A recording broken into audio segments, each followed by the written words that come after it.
ശ്രീമദ് ഭഗവത്ഗീത ധ്യാനം.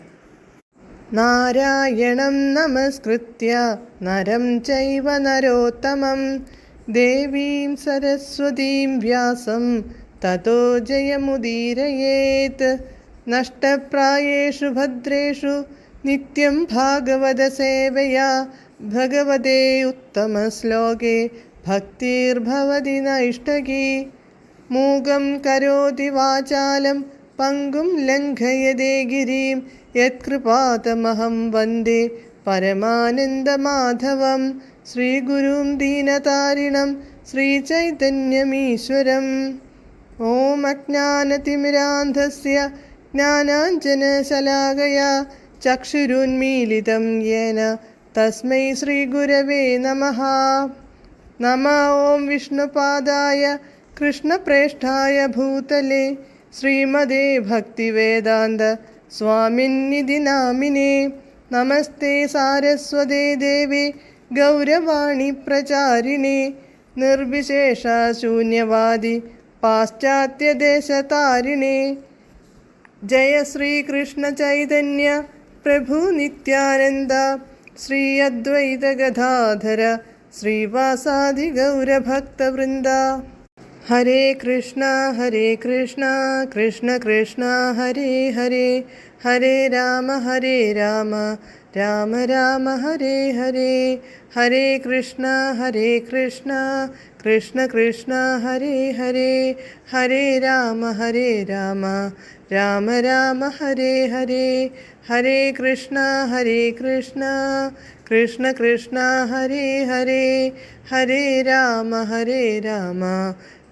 രാമ ഹരേ ഹരേ. ഭഗവത്ഗീത യഥാരൂപം.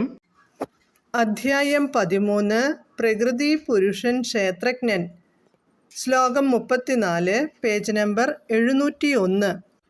യഥാ പ്രകാശയത്യേകഃ കൃത്സ്നം ലോകമിമം രവിഃ ക്ഷേത്രം ക്ഷേത്രീ തഥാ കൃത്സ്നം പ്രകാശയതി ഭാരത. പദാനുപദം. യഥാ യാതൊരു പ്രകാരം, ഏകനായ, രവിഹി ആദിത്യൻ, കൃത്സ്നം പൂർണ്ണമായ, ഇമം ലോകം ഈ ലോകത്തെ, പ്രകാശയതി പ്രകാശിപ്പിക്കുന്നു, തഥാ അപ്രകാരം, ഭാരത ഹേ ഭാരത, ക്ഷേത്രീ ക്ഷേത്രാധിപതി ആത്മാവ്, കൃത്സ്നം ക്ഷേത്രം ക്ഷേത്രത്തെ മുഴുവനും, ദേഹം പ്രകാശയതി പ്രകാശിപ്പിക്കുന്നു. വിവർത്തനം. ഭാരതപുത്ര, സൂര്യൻ വിശ്വത്തിലെങ്ങും വെളിച്ചം പരത്തുന്നതുപോലെ ജീവാത്മാവ് ശരീരത്തിലിരുന്നു കൊണ്ട് അതിനെ അവബോധത്താൽ പ്രകാശമാനമാക്കുന്നു. ഭാവാർത്ഥം. പ്രജ്ഞയെക്കുറിച്ചുള്ള സിദ്ധാന്തങ്ങൾ പലതുമുണ്ട്. ഇവിടെ ഭഗവത്ഗീത സൂര്യനെയും സൂര്യപ്രകാശത്തെയും ഉദാഹരണമാക്കുന്നു. സൂര്യൻ ഒരിടത്ത് നിന്നുകൊണ്ട് വിശ്വത്തിലെങ്ങും വെളിച്ചം പരത്തുന്നത് പോലെയാണ് ഹൃദയസ്ഥനായ ജീവാത്മാകണം ശരീരത്തെ മുഴുവൻ പ്രജ്ഞാഭാസുരമാക്കുന്നത്.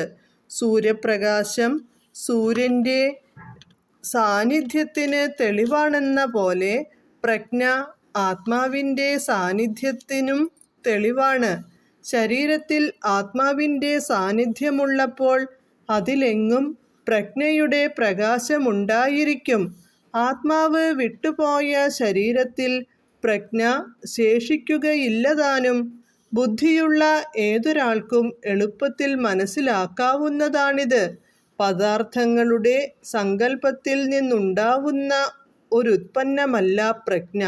ജീവാത്മാവിൻ്റെ ലക്ഷണമാണത്. ഗുണത്തെ സംബന്ധിച്ചിടത്തോളം ജീവാത്മാവിൻ്റെ പ്രജ്ഞ പരമോന്നത പ്രജ്ഞയോട് തുല്യമെന്നിരിക്കലും അതിന് പരമോന്നതിയില്ല. ഒരു പ്രത്യേക ശരീരത്തിലെ പ്രജ്ഞയ്ക്ക് മറ്റൊരു ശരീരത്തിലുള്ള പ്രജ്ഞയിൽ പങ്കില്ലെന്നതു തന്നെ കാരണം.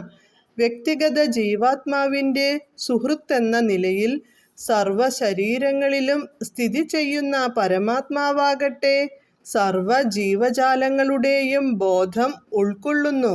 ഇതാണ് വ്യക്തിഗത പ്രജ്ഞയ്ക്കും പരമോന്നത പ്രജ്ഞയ്ക്കും തമ്മിലുള്ള വ്യത്യാസം. ഹരേ കൃഷ്ണ.